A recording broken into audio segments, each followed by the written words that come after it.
Okay, here we have a sample of the monster clay. I was kind of debating as to what kind of clay I should be using for my next project, and I needed something that's going to allow me to capture great detail and yet not be difficult to work with. I'm working with the half-scale sculpture Lady Justice, and this appears to so far be the trick I've been looking for. Not trick, but the clay. This was, like I said, this was a sample that was given to me, and let's see if I can just get it out of here. The clay appears to be pretty firm. Yet again, it's pretty pliable, and once I start playing with it becomes very soft. Now, right now in Southern California, it is roughly about 95 degrees here where I'm sitting, so this is not bad for being somewhat of a warm day here. Back to this here. Here's the description of this monster clay on AFA Supplies. It says, Monster Clay Premium Grade Modeling Clay features a super smooth formulation with a low melt temperature and low tack feel that won't stick to fingers or tools. It is composed of entirely non-toxic food-grade components and is completely sulfur-free. Monster Clay also exhibits a unique elastic quality that is high in plasticity. Most compare the consistency to a warm, soft taffy. When the clay sets up, however, it is still firm enough to hold fine detail. Because monster clay is sulfur free, it can be used with all kinds of platinum silicone molding materials. Monster clay is also easily melted to a pourable consistency, making it ideal for creating copies of live casts where changes are required. Each 5-pound tub of monster clay premium grade molding clay is individually packaged in a convenient. Anyhow, it looks like it's going to be a pretty cool clay to work with. I'm used to working with the brown Chavant clay, which is very comparable to this one as far as colors. Here's the NSP Hard Chavant, and if you could see, this has more of a brownish color to it. This, I don't know, I'm not sure how to describe that color, but it's a little more of a reddish brown to it. This will actually work well with me.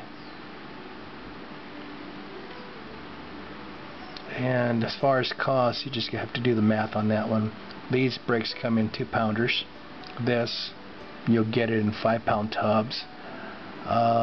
Depends where you go. Some places want $29 for the 5 pounds. Here, I don't know what the going rate is. It might be $8 to $10, $11. In fact, let me check. Chavant Clay Hard.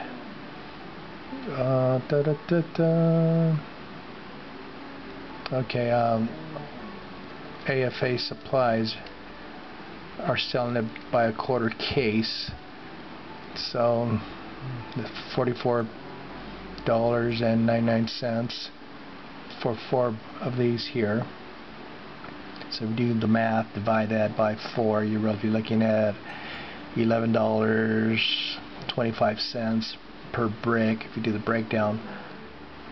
Let's go ahead and use the tool I normally use with my sculpts. This is a dental tool here, and I just want to see what kind of detail it's going to give me. There's some nice clean lines. Let's see if I were to sculpt some kind of, or create hairlines. That's not bad. I love the way it comes up. You can see the little shavings coming up, and it doesn't gum up. Let me get this closer for you guys. Okay, now keep in mind this is 95 degrees here indoors right now. I'm in Southern California, and we're in the middle of summer, being July 9th. So as you can see, when I use my dental tool, you see these shavings coming up, and this is the technique I normally use when I create hairlines for my animal sculptures. And this is what I look for. I look for nice clean shavings to come up as is, and I remove those, and I just keep on working the texture here. Now that's one way of doing it. There's also a different way I create hairlines depending on the scale of the sculpture, but this will work.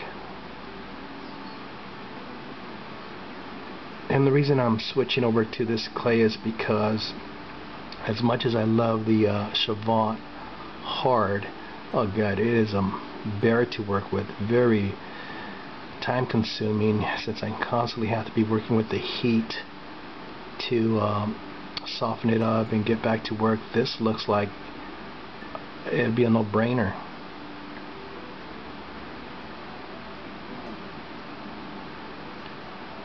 Though right now the clay does appear to be a little on the soft side for my liking, but again, like I said, it's 95 degrees out here right now, and it seems to me like in the cooler months, being winter, parts of spring, and this is going to be ideal for me. It's going to allow me to work much quicker and get done with my projects much quicker, but a little more efficiency on my part.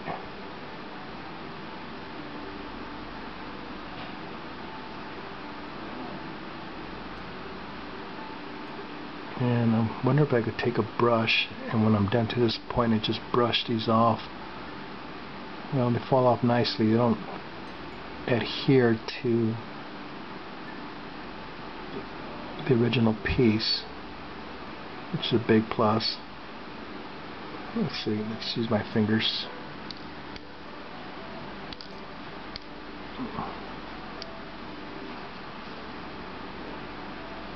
That's not bad.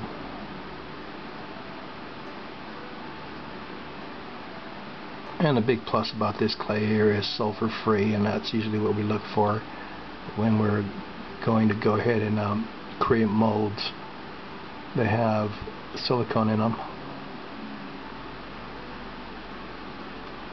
Okay, more on this later. Thank you for viewing.